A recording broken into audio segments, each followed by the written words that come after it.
he touches the court, it feels like something's nagging, something's going on. And then the second thing is the Suns. The Suns, to me, were the better team. When you look at, the last two games, you had 8 and then you had CP3. They didn't even hit double digits, but then you saw the others. You saw, the bench step up and play big. Crowder played big last night. So for me, they were the more complete team when you look at what the Lakers was dealing with. LeBron James and the ankle coming in, and then AD, the inconsistency there. So I want to get your thoughts here with AD, because to me, there's a bigger conversation here. I don't know if I've ever seen a superstar in any sport, maybe outside of, golf and tennis, but team sports, football, NBA, WNBA. I've never seen a superstar. I don't remember seeing a superstar having a bad year. You can have a bad game. You can have a bad stretch. But a bad year, it seems like AD had a bad year and taking the injuries out. So give me your thoughts on AD and what he could potentially be dealing with. When I look at AD, I think for me, his biggest problem was his health. I think, when AD is healthy and he's really healthy and ready to go and ready to roll, there's not many people in the entire NBA that could do anything with him, man. I think this year the biggest thing was his health. I think that quick turnaround from the bubble and them playing and winning the championship and playing the longest amount of time, them in the Heat, and then coming back and turning around that quickly, I think that really was detrimental to the Lakers. Like with LeBron, you never see LeBron get hurt. And I think, obviously with his age and that quick turnaround, we saw that happen. And I think Anthony Davis, suffered to the same results, man. He never really got straight healthy. He was always had something nagging him and things like that. And that could be tough for players sometimes.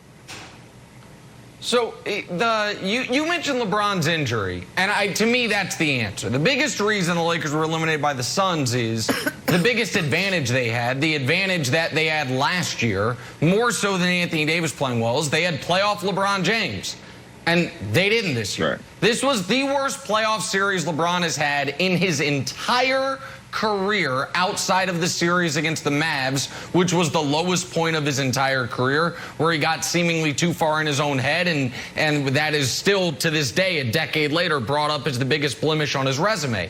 I think for LeBron, there's a few ways to look at it. Wilds, one is he's year 18, 60,000 minutes, playoffs and regular season, age 36, this is what happens. The other way to look at it is, this was not the type of injury that you're like, age did this to him. Soft tissue injury, couldn't recover from it. Yep. Solomon Hill hurtled into his ankle.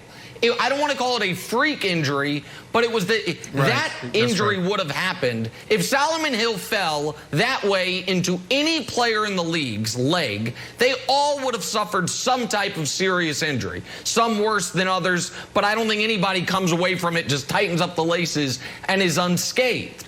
So the question is LeBron James moving forward going to look more like the LeBron James from the playoffs from just 9 months ago, or the LeBron James from this series? Because if it's the LeBron James from this series, that is still a very good player, but can't be the best guy on a champion. Like, LeBron from this series is not good enough to be the best player on a champion. LeBron from 9 months ago obviously was. It's not speculation. We know it. So if you think this is what LeBron's going to be moving forward, then Anthony Davis must not only bounce back, but get even better than he was in the bubble. If you think LeBron is going to get back to where he was pre-ankle, then, no, I apologize. Then you just need Anthony Davis to not be hurt all the time. And so that's the deal for the Lakers right now. Hard thing to ask for. Yeah, so the bubble, I think, took a toll on everybody. It was 71 days off. Now the Heat are gone. The Lakers are gone. Brad Stevens even mentioned the bubble. The bubble was rough on them.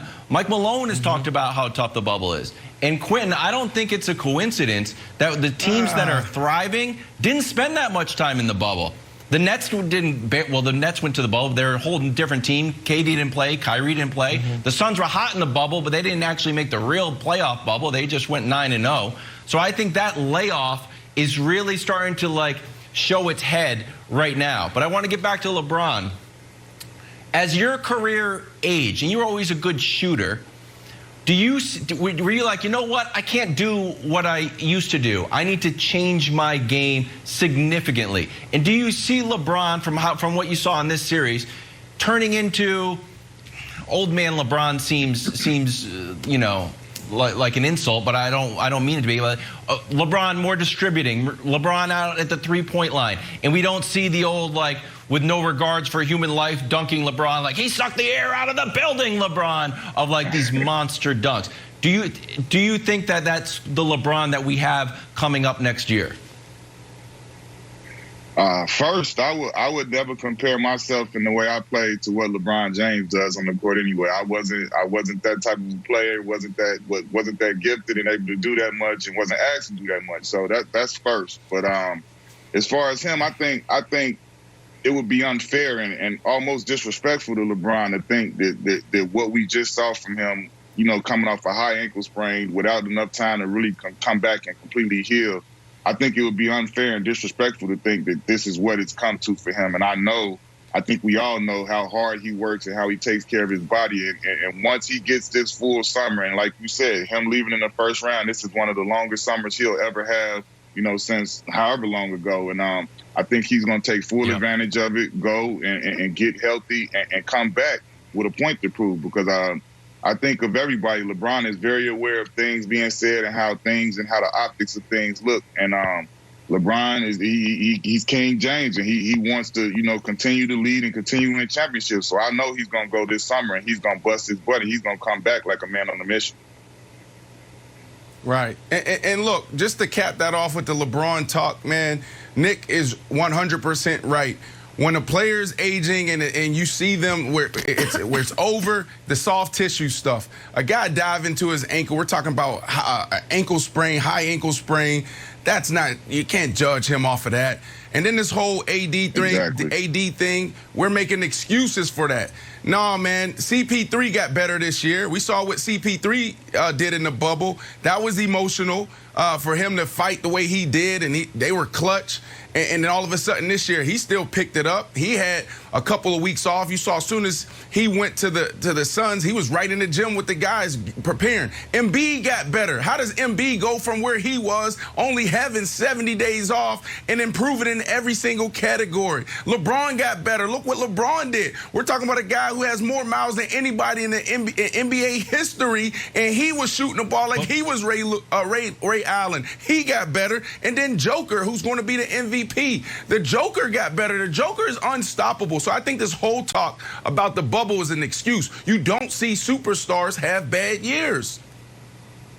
So Brandon, AD was kind of hurt last year, and then we started to hear about the calf and the Achilles and then the knee and then the back and then the groin.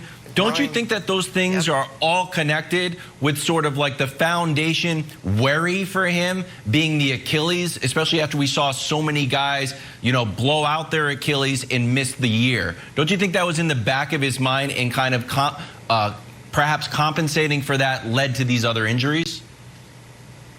And look, I think that's part of the problem. And I'm a player, so I'm never going to go out there and bash another player for being injured. Like, I had 6, 7 surgeries. I was hurt all the time, you know, and you know, you had to find a way to go out there and still compete at a high level.